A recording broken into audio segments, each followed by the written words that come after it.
Recently, the pager attack in Lebanon captured global attention. This form of attack not only triggered panic among the Lebanese, but also caused a trust crisis among Chinese people in electric products produced in the West, especially iPhones. For example, on Twitter, a photo of an iPhone exploded in Lebanon has sparked widespread attention. On Chinese social media Weibo, Phoenix News created a vote asking related to trending news, do you believe iPhone's batteries also have security issues? 71% of 8,000 respondents voted for yes or could be. Guo Mingqi, an analyst of TF International Securities, estimated that the pre-order sales volume of the iPhone 16 series during the first weekend was experienced a decrease of approximately 20.7% compared to the last year of iPhone 15 series. 3 days after pager attack, the iPhone 16 was launched in mainland China. Normally, consumers would have to queue at stores to get the latest iPhone, even paying scalpers extra. But this year, the iPhone was already being sold at a discount on e-commerce platforms. On the other hand, Huawei saw a surge in support. This is because in the Western media's report of pager attack, manufacturers from Taiwan Island and Japan were unaware that their products have been converted into bombs, claiming that the external suppliers had tampered with them. Chinese consumers recalling that the US sanctions have prevented Huawei from sourcing parts from Western manufacturers, noted that Huawei has increased the localization of its supply chain. Many Chinese commentators argued that the US sanctions have, ironically, de-risked Huawei phones. According to Chinese strategist Professor Wang Qiangsui, in the realm of global economics, this means the pager attack is causing an alarming effect on a conceptual level. The term de-risking was originally popularized by Western media during Trump's trade war with China, but now it seems Western media have lost control of their narrative. After all, when the West imposed a long-arm jurisdiction on Chinese smartphones, electric vehicles, and 5G suppliers, they've claimed that that's because Chinese products can't meet the Western safety standards.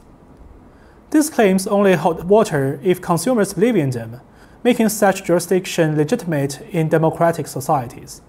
Now, however, Israel's covert actions have undermined their legitimacy.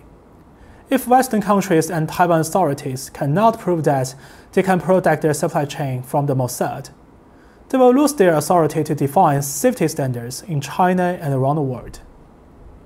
This, in turn, offers a significant advantage to Chinese companies. Going forward, Huawei and other manufacturers will no longer need to promote compliance with EU or US standards to prove their product quality. Instead, labels like produced according to Chinese standards or Western suppliers free could become new selling points. This signals a potential shift in consumer value judgments from a unipolar world dominated by Western standards to a multipolar world where Chinese standards compete in parallel. This could reshape the direction of economic globalization, introducing new dimensions and market entry rules. In the past, China made extensive adjustments to its economic policies and production standards to meet the requirements of the World Trade Organization, particularly regarding food safety. However, following Japan's discharge of Fukushima nuclear wastewater, China has implemented seafood safety standards that are clearly more rigorous than those in the West.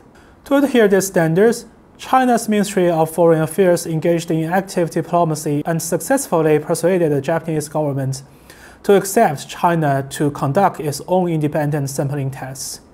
China has stated that it only resumed importing Japanese seafood once its own tests, not those of any other country or organization, confirm that the radiation levels are safe.